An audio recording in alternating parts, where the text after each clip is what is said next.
Assalamualaikum warahmatullahi wabarakatuh. Bertemu lagi saya, Cikgu Izian, untuk tajuk yang baru iaitu kegiatan ekonomi negara. Bab berapa? Bab unit 8. Okey.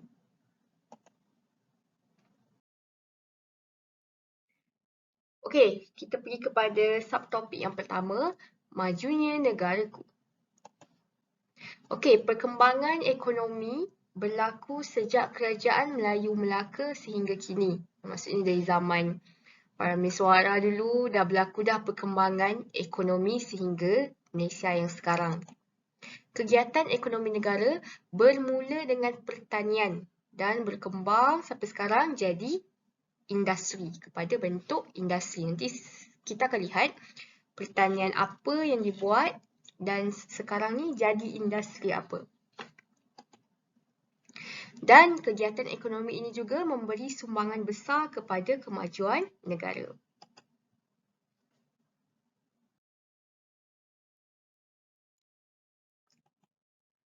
Okey, kita tengok dulu ekonomi yang dulu iaitu pertanian.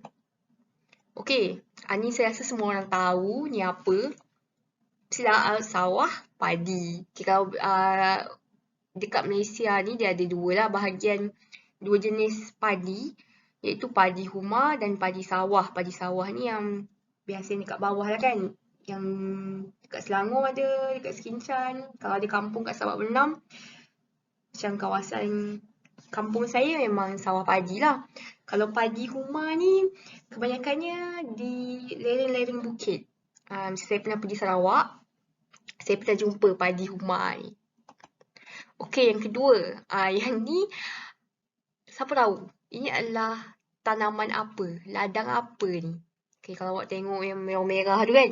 Okey, ini adalah ladang kopi. Okey, ladang kopi ni dah ada sejak abad ke-19 waktu penjajahan zaman British dulu. Okey, yang ada yang banyaknya adalah di Perak, Selangor dan juga Johor. Seterusnya. Okey, ni apa?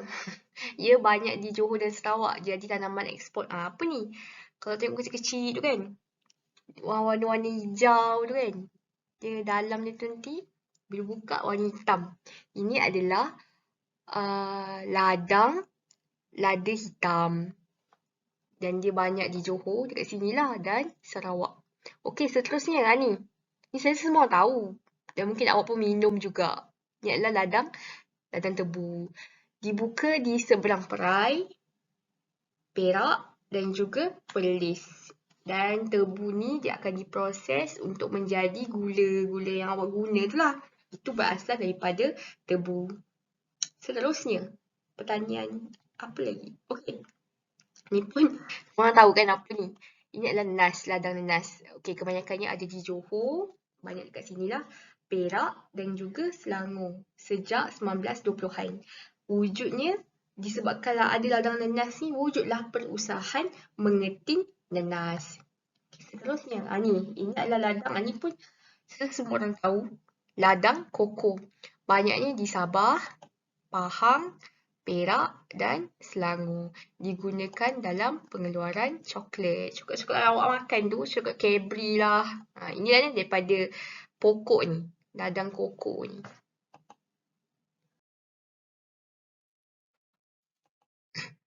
Okey, kita tengok pula sekarang. Tadi macam tadi saya cakap kan. Kita bermula dengan pertanian, ekonomi dahulu. Jadi sekarang, ekonomi sekarang adalah industri. Okey, tengok yang pertama.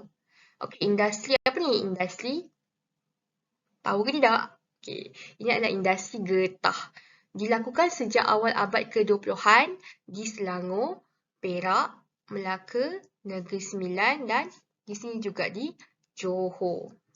Seterusnya, industri perhutanan. Yang kayu-kayu walak ni kan. Antaranya cengal, meranti dan keruing. Ini dieksport untuk bahan binaan sejak awal abad ke-20. Seterusnya, ini adalah industri petroleum. Minyak. Okey, bermula tahun 1910 bila ditemui di Miri, Sarawak. Dia sangat pentinglah untuk industri gas dan petrokimia. Okey, seterusnya. Ini apa pula ni? Ini adalah industri kelapa sawit. Diperkenalkan tahun 1920-an dan ladang dia banyak di Selangor, Perak dan juga di sinilah di Johor. Okey, ini pula industri apa ni? Ini adalah industri elektronik. Mula berkembang di negara kita ni sejak 1960-an. Yang terakhir, ni saya semua orang suka.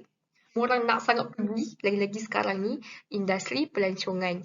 Semakin pesat dan memberi pendapatan yang lumayan kepada negara kita. Banyaknya di pulau-pulau kan, ada yang pulau-pulau, Pulau Langkawi, Pulau Perhentian, Pulau Redang, banyak lagi lah. Okey, seterusnya.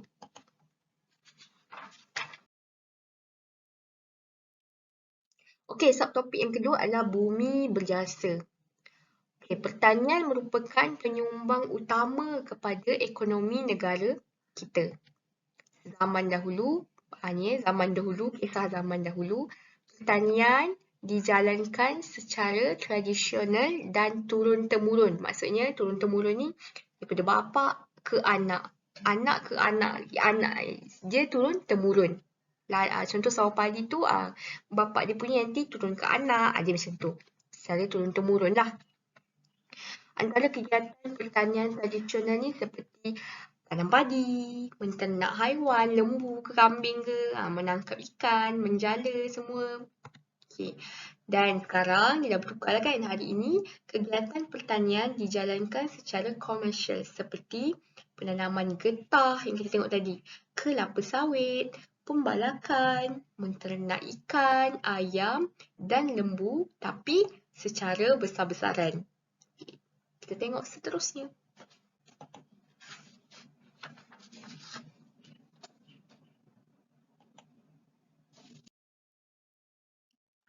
Okey.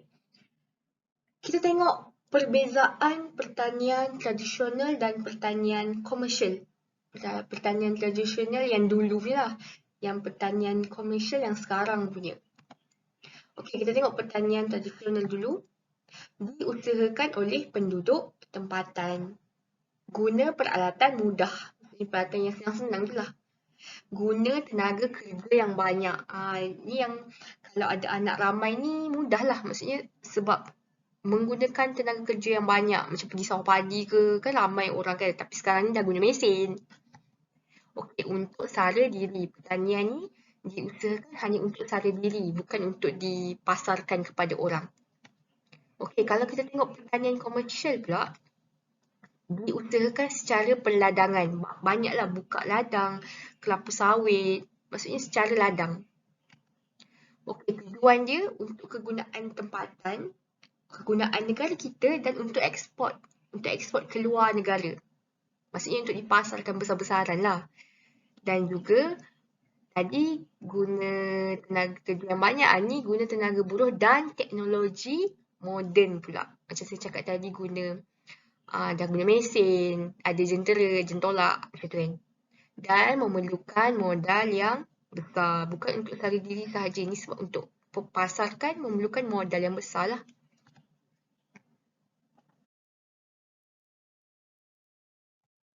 Okey. Kita tengok contoh pertanian tradisional.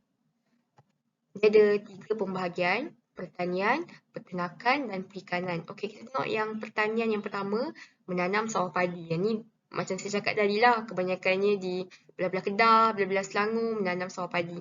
Peternakan, memelihara ayam. Ini untuk memelihara ayam ni untuk sendiri punya makan sahaja.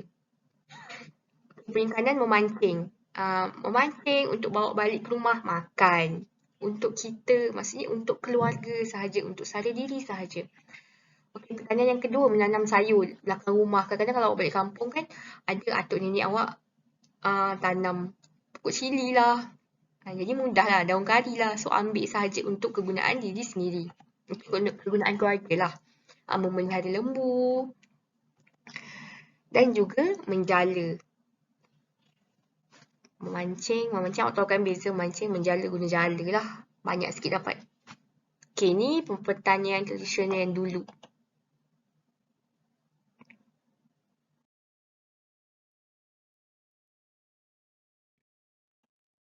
Okey, ini adalah pertanian komersial. Kebanyakannya dilakukan sekarang lah. Okey, ada 3 juga, pertanian, perhutanan dan juga peternakan. Okey, kita tengok pertanian yang pertama. Ni tadi kan yang warna hijau kan, pokok dia ini lada hitam. Ni dah jadi dalam dia dah. Yang bila kita dah buka, ni dalam dia lada hitam. Awak biasa kan makan lada hitam. Black pepper, black pepper. Kok lah tak tahu bahasa Melayu kan. Ni black pepper. Okey, lada hitam. Okey, yang kedua, getah. Tak tahu awak pernah tengok atau tidak. Ataupun mungkin ada yang memang reti menori getah, tapi kebanyakan sekarang dia banyak dekat estate-estate macam tu kan. Menori getah, kena bangun pagi-pagi kan. Kena tori. Nanti dia akan keluar susu getah dia tu. Okay, pertanian sekarang ni yang ketiga adalah kelapa sawit. Ni yang merah dia ni. Dia punya jadilah minyak. Banyaklah lagi daripada kelapa sawit ni. Okey, kita tengok perhutanan. Okey, perhutanan tu rotan. Bolehlah kan buat macam-macam. Buat beg. Jadi komersial lah benda tu. Daripada rotan, dia boleh buat beg. Boleh buat bakul. Dijual. Okey. Ni balak yang saya cakap tadi. Cengal lah. Meranti. Jadilah perabot. Jadi kursi meja. Okey. Madu. Saya pernah makan madu. Maksudnya madu yang daripada ni. Yang kotak ni. Saya tak adalah pernah gigit. Tapi kadang-kadang ada juga kan orang jual. Saya pernah jumpa lah dekat bazar Ramadan hari tu. Dia jual yang besar punya tu. Okey, kita tengok peternakan. Ikan. Banyak maksudnya menternak ikan untuk dipasarkan. Bukan setakat untuk sara diri sahaja. Itu beza pertanian dulu dengan komersial sekarang. Komersial ni banyak untuk dipasarkan. Itu komersial kan. Kalau yang pertanian dulu banyak untuk sara diri sahaja. Untuk sara keluarga. Makan keluarga sahaja. Sama lah ayam. Untuk dipasarkan. Dan lembu. Ni kadang-kadang banyaknya waktu raya korban lah. Okey, kita tengok subtopik seterusnya iaitu produk pertanian. Pertanian komersial ni yang sekarang punya tadi yang awak tengok menternak ikan banyak-banyak, ayam tu kan, membawa kepada kesan ekonomi yang besar kepada negara kita. Memberi kesan lah kiranya. Merancakkan lagi. Okey, ini adalah industri yang paling membawa keuntungan iaitu industri getah dan juga industri kelapa sawit. Keluar pula.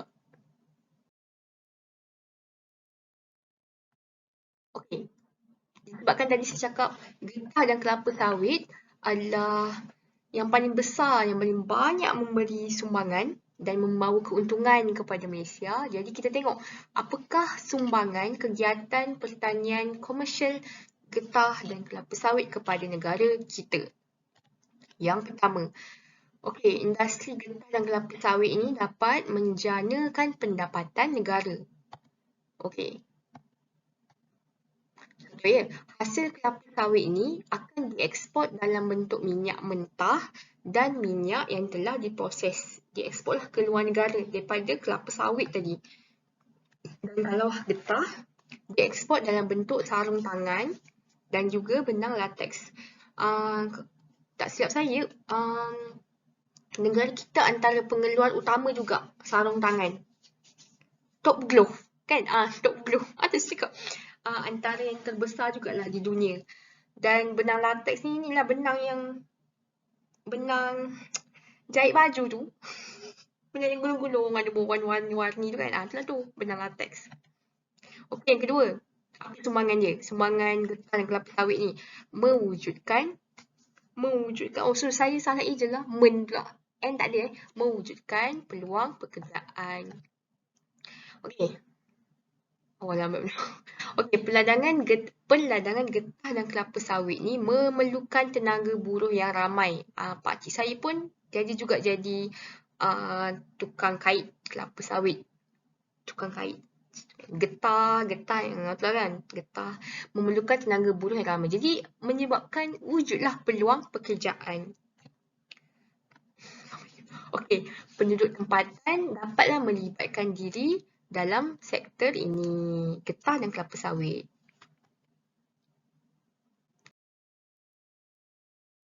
Kebanyakannya yang peluang pekerjaan tadi tu dekat orang-orang kampung lah. Penduduk tempatan dekat kampung tu lah. Macam kalau getah dekat estate tadi.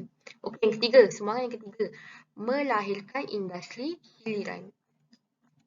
Okey, pokok getah menjadi sumber industri perabot seperti meja dan juga kerusi. Dan seterusnya dapat menyumbang pendapatan negara menerusi pasaran tempatan dan juga antarabangsa. Okey, yang keempat, membangunkan industri biodiesel sawit. Biodiesel.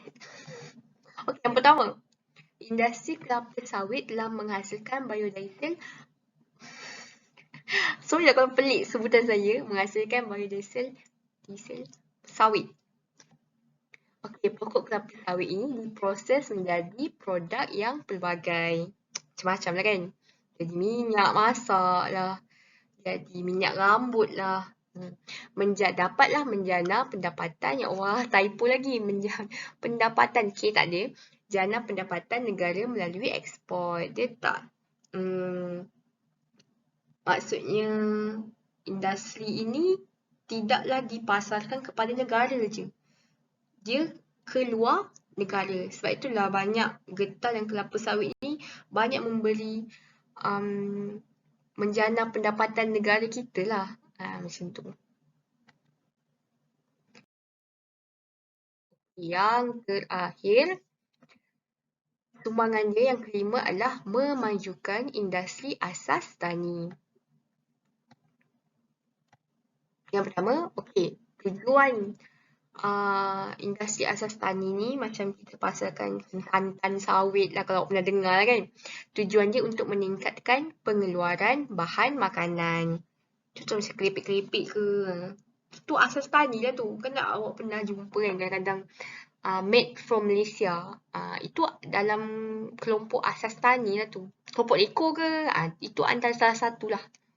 Sayur-sayur kat Cameron tu kan. Itu asas tani lah tu. Strawberry ke. Okey, dapat mengurangkan kebergantungan import bahan makanan.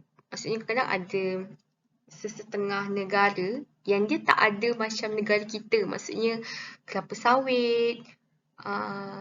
So tak boleh buat minyak sendiri, tak ada petroleum sendiri. Jadi mereka kena import bahan tu daripada negara luar. Jadi kita boleh mengurangkan kebergantungan kita terhadap negara luar. Dapat jimat lah maksudnya. Dapat jimat lah duit negara. Bawa masuk bahan luar kan. Sebab kita dah ada sendiri. So kita boleh ekspor pula. Boleh jual kepada negara lain. Dan yang terakhir, mestinya dapat meningkatkan pendapatan penduduk. Penduduk kawasan situ lah. Maksudnya dia buat, contoh macam Cameron Highland kan. Bila kita beli barang dekat sayur-sayur mereka tu, dapatlah meningkatkan pendapatan penduduk. Okey, 17 minit dah. Sampai di sini saja penerangan saya untuk kali ini. Bahagian pertama. Ada apa-apa tak faham, boleh PM saja di Telegram. Itu sajalah. Okey, terima kasih. Assalamualaikum.